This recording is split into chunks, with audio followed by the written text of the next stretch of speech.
Shedeur Sanders arrived in Cleveland last spring amid significant fanfare and skepticism alike. The son of NFL legend Deion Sanders, Heisman finalist at Jackson State and Colorado, and winner of the Polynesian College Football Player of the Year award, he'd been projected by many outlets to go in the first two rounds of the 2025 NFL Draft. Instead, he fell to number 144 overall, a fifth-round selection whose slide became the talk of the scouting community and fueled rumors that some teams were punishing Coach Prime by passing on his son. Now, tucked into the Browns' facility for training camp, Sanders finds himself in a battle for relevance that ESPN analyst Louis Riddick summed up in First Take. Open quote, "This young man is ice skating uphill," close quote. Chash a quarterback room that leaves no margin for error. Cleveland entered camp with 5 quarterbacks on the active roster. Joe Flacco, Super Bowl XL 7th MVP and 40 years old, here on a 1-year deal to provide veteran insurance. Kenny Pickett, the 2022 first-round pick, returning from an offseason hamstring tweak. Dillon Gabriel, a third-round pick fresh off a productive career at Oklahoma and Oregon. Shedeur Sanders, the fifth-round gamble with prodigious college production but plenty of question marks. Deshaun Watson, still on the active PUP list as he rehabs from back-to-back Achilles injuries. Even before the pads went on, it was clear Sanders would be fighting for every rep. Early camp rotations saw Flacco and Pickett with the first team, Gabriel with the twos, and Sanders with the third field, often tossing to receivers pulled from practice squads instead of the true starters. Then Pickett tweaked his hamstring in the first padded practice, theoretically opening a window. Sanders, ever the consummate competitor, took a simple but telling stand when his father Deion stopped by. Open quote, "I may get 3-4 reps in practice. I don't want you seeing that," he told Prime. "Let me get where I need to be." Close quote. He even declined an extra installation meeting, preferring to grind on his own. Distractions off the field and inside the front office. No story about Sanders in Cleveland is complete without addressing the draft night narrative.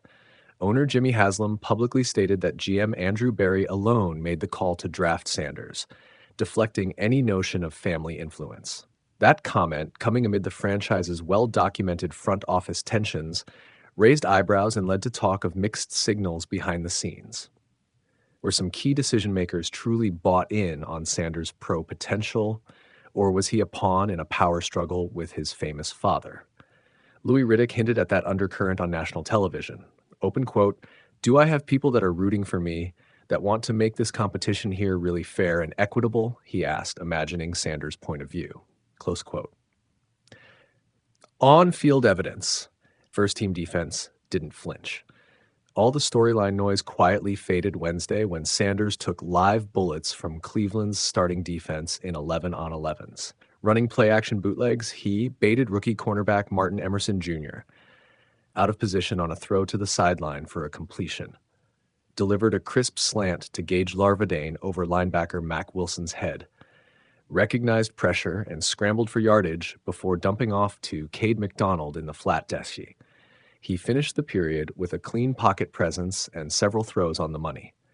Head coach Kevin Stefanski, ever tight-lipped on specifics, could only nod. He's working extremely hard. We'll continue to take in information every day. Have the undercurrents of size, style, and NFL adjustments. Critics have circled Sanders' measurables since the pre-draft process. At 6 foot, 210 pounds, does he have the arm strength to zip throws over bigger NFL defenders? How quickly can he process a pro-style playbook compared to the wide-open offense at Colorado under Pat Shurmur? Yet every day in Berea chips away at those criticisms. Sanders has attended every classroom session and dialed in on root concepts, embraced feedback from veteran teammates, studying tape of Joe Flacco's pre-snap adjustments, even seeking pointers from fellow undersized QBs like Russell Wilson, maintained a ruthless practice routine, lingering after film breaks to rep footwork drills. "This is what he's built for," Stefanski added after practice. "We wanted to see him in these situations." Preseason will decide it. 4 weeks from now, when the Browns face Chicago in their first preseason game, Sanders and Gabriel will compete head-to-head, perhaps for the only real shot at impressing a coach's room that still values veteran security. If Sanders unfurls another solid outing, no turnovers, tidy pocket presence, growth in progressions, it will be impossible to justify punting on his upside come cut-down day. Even then, the Browns must weigh his fifth-year cost, a fully guaranteed to 2026 roster bonus, against his potential franchise quarterback upside. Sanders already hedged. After hitting the field Wednesday, he told reporters, "I'm just here to win. Everything else takes care of itself." Final grade, the upside is unmissable. Yes, Sanders is ice skating uphill, but against a defense he just showed he can dissect, within an offense he's welcomed into every huddle, and under the tutelage of coaches who believe his blend of pocket craft and mobility can translate at the next level. If Cleveland's brass is genuinely committed to putting their best players on the field, and if Sanders keeps earning fans in the film room and on the grass, he won't just make the 53-man roster. He could emerge as the Browns' first true quarterback revelation of the Stefanski era. But nothing is guaranteed. In the NFL, fifth-rounders with famous names still get cut when the lights go on. For now, every rep in camp is Sanders' latter step back toward the draft night promise, and away from the gossip that he's merely Coach Prime's kid. And after Wednesday's performance, that climb feels a little less steep. Ex-NFL executive Shedeur Sanders is ice skating uphill in Cleveland. Former NFL executive and ESPN analyst Louis Riddick didn't mince words on First Take Wednesday, painting a stark picture of rookie QB Shedeur Sanders' uphill battle in Cleveland. Open quote, "This young man is ice skating uphill," Riddick said. "Do I have people that are rooting for me that want to make this competition here really fair and equitable?" Close quote. Why the challenge is steep. Packed room, Sanders must outshine veterans Joe Flacco and Kenny Pickett, plus fellow rookies Dylan Gabriel and, on paper, Deshaun Watson once he returns.